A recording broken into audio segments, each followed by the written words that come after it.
There's a number of areas where we're continuing to do ongoing work. Who made that noise?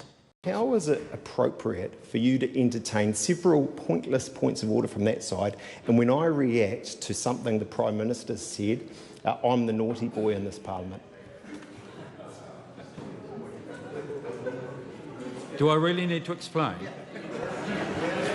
Right. The points of order that, as I ruled, were in fact legitimate. Both those of the Deputy Prime Minister and the Leader of the House were legitimate. They drew to my attention an error in my ruling. The member earlier made a barnyard noise of the sort that would not be accepted in a junior classroom, and I remonstrated with him for it. Point of order. A point of order. I made no such noise, and is entirely wrong and unfair for you as a Speaker to say that sort of unprofessional comment. The member will leave the House.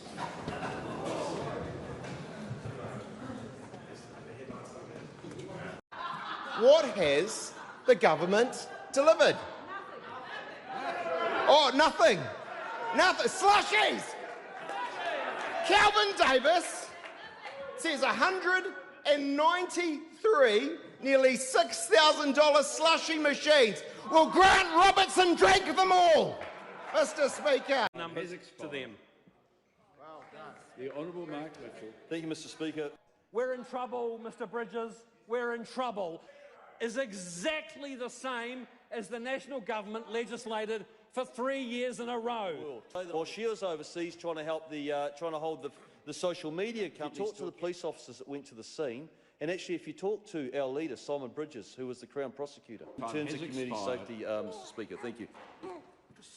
The Honourable Ron May. Thank you, Mr. Speaker. Well, it's an absolute pleasure to get the opportunity to speak this afternoon in general debate. To give an example of her making a mistake, apologising for it properly and fixing it. Mr. Speaker, there's been a number of occasions where we acknowledge that we will not have perfect responses. We've openly, Mr. Speaker, said that, for instance, MIQ was something that was very difficult at the time, and that there were people affected by it, and that we would do things differently were we ever confronted with that again. But, Mr. Speaker, I stand by the work that we've done as a government over this last year and over this past term. We've always made decisions that we believe to be in the best interests of New Zealand at the time. Question number 5, Nicola Willis. Thank you, Mr. Speaker. My question is to the Minister of Finance and asks.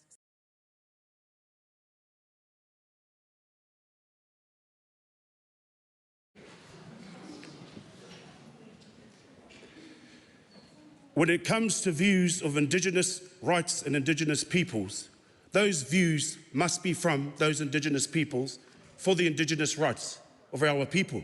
They can't be determined by people who are not Indigenous. So what I am asking e hikama to this House, tēnā koe te pirimea, is that if we find this attitude acceptable in this House, the constant barrage of insults to tangata whenua, then I find this House in disrepute. And order.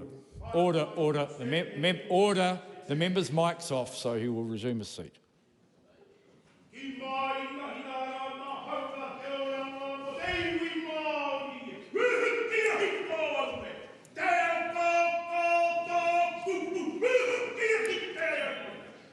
Order. The member will now leave the chamber.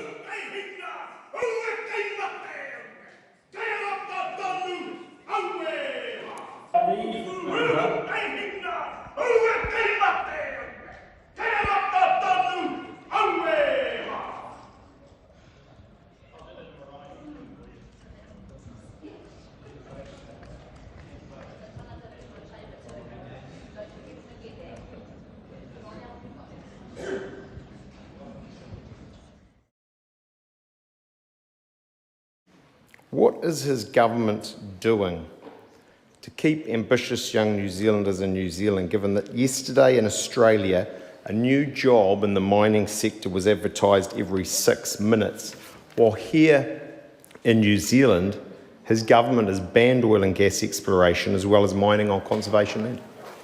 This government has not banned oil and gas exploration, and whatever that industry called mining is, I'm having difficulty trying to understand it. We've not banned that either.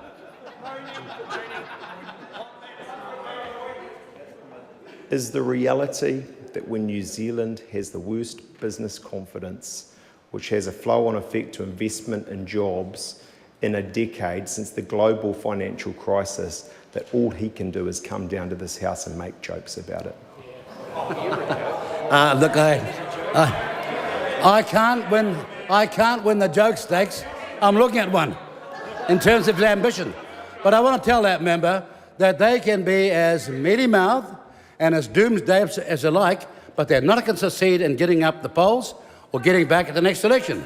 If they want to help, we'd be grateful for whatever help they might give. But given their last 9 years of abysmal performance, I don't think so. A point of order, the Honourable Jerry Browning. Mr Speaker, if it's parliamentary to refer to a member as being a joke, would it not equally be parliamentary to refer to a member as being drunk?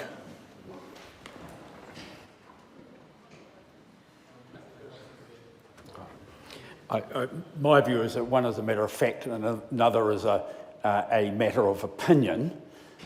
If the member is seriously suggesting the latter in the House and he is inaccurate, he is making a gross breach of privilege. Speaking of point of order. No, there is no point of order. The member will resume his seat. Well, I'm entitled to an explanation, surely. The member will resume his seat.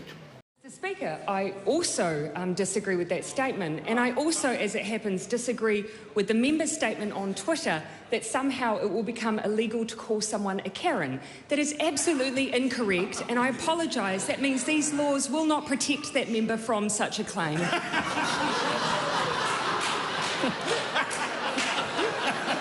What is her response to Dr Bryce Edwards, who yesterday wrote, quote, "It seems neither the Prime Minister nor the Justice Minister have a good understanding of their own reforms, and their statements suggest that the proposed laws might have a chilling effect on society and political activity," end quote, in relation to her hate speech laws.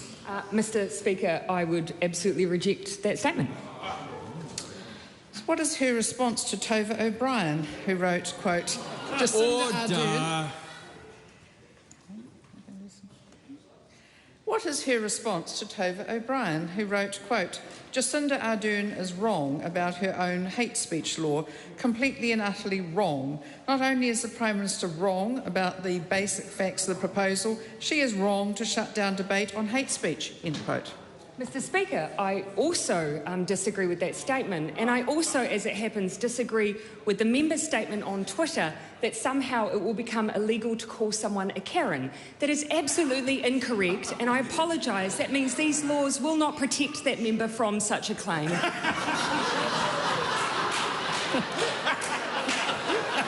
Point of order?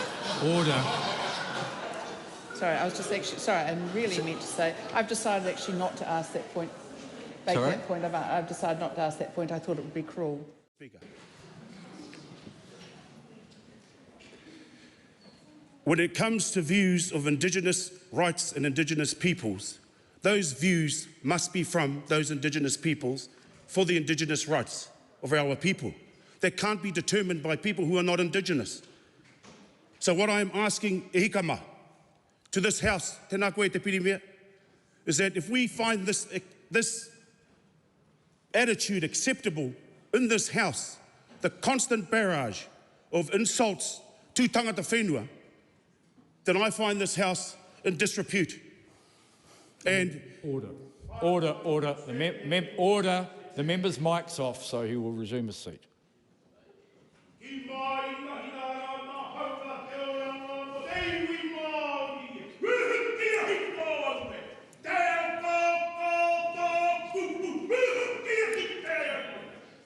Order. The member will now leave the chamber.